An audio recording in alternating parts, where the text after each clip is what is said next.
दो बातन को भूल मत, जो चाहसी कल्याण। नारायण एक मौत को, दूजे श्री भगवान।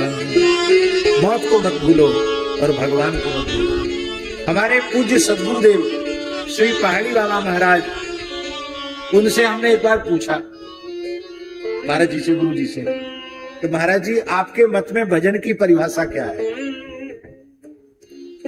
तो महाराज जी तो विलक्षण उत्तर देते थे। महाराज जी बोले, हम कोई पढ़े लिखे पंडित हैं जो हमसे प्रश्न कर रहे हो?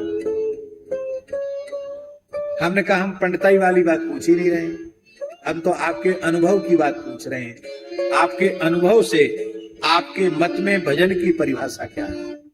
तो उन्होंने कहा, बच्चा बोले हम तुमको एक घटना सुनाते हैं अपनी।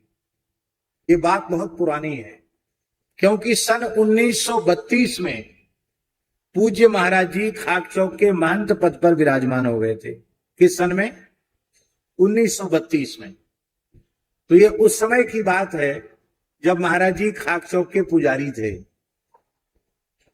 बोले हम मंदिर में पूजा करते थे, त्यागी तपस्वियों की जमात आई।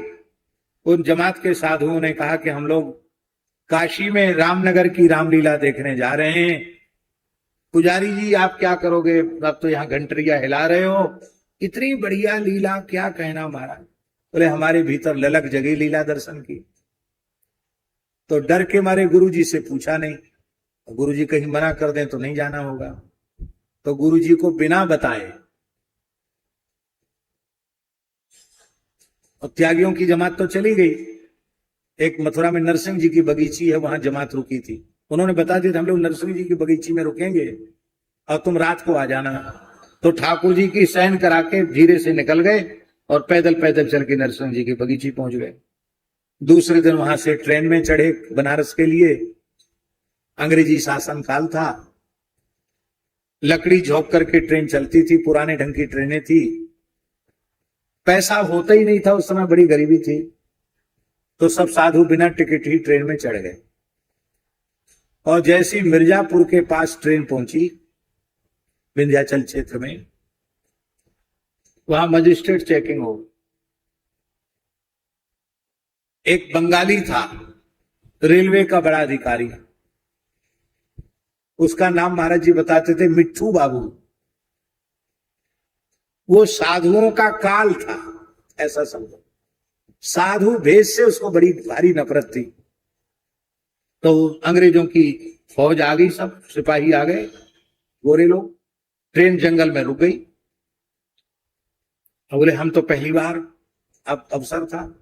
तो त्यागी लोग कहने, अरे मिट्ठू बाबू, मिट्ठू बाबू। क्या मिट्ठू बाबू कौन है?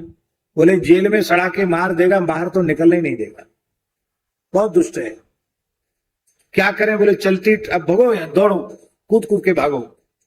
तो ट्रेन से कूद कूद करके साधु भागने लगे।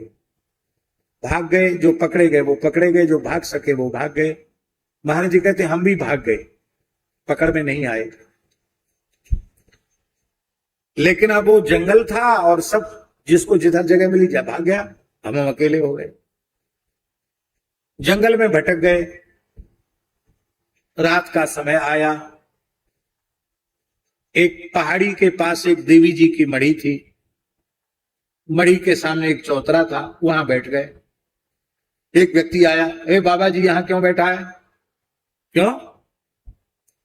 बोले यहां शेर आता है, नरभक्षी शेर, कितने साधुओं को खा गया है, कहीं सुरक्षित स्थान पर चले जाओ। यहां नहीं। बोले गांव में कोई घुसने नहीं देता, रात का समय है और यहां शेर खा जाएगा तो मेरे आगे पीछे कोई रोने वाला थोड़ी है, भाग यहां से। बोले हमको बहुत गुस्सा थी, हमने उसको डांट डपट के भगा दिया। अब शेर आवे चाहे ना आवे, शेर का डर घुस गया भीतर। तो धूना चैतन्य करके पूरी रात भजन किया। नींद गायब, भूख प्यास सब गायब, शेर के डर के मारे। और आधी रात का समय जैसे ही आया कि शेर की गर्जना सुनाई पड़ी। पूरा जंगल प्रतिध्वनित हो गया, पूरी पहाड़ी कांप गई शेर की गर्जना से। बोले पहला अवसर था, हम बच्चे थे अपने साधु जीवन में, छोटी अवस्था थी, तो पहला अवसर था शेर की दहाड़ सुनने का। अब बोले अब तो खा जाएगा। तब तक एक जंगली किसी पशु को घसीटता हुआ शेर वहां से इतनी दूर से निकला, जितनी दूर आप बैठे, इतनी दूर से शेर निकला और शेर तो चला गया। हम तो बच गए क्योंकि वो अपने शिकार करने में व्यस्त था, इसलिए उसने देखा नहीं। पर शेर तो चला गया, पर उस भय के मारे पूरी रात हम सोए नहीं।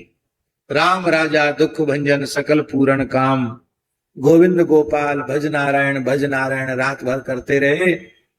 और सवेरा हुआ तब तक बैठे ही रहे, सूर्योदय जब तक नहीं हो गया तब तक बैठे रहे।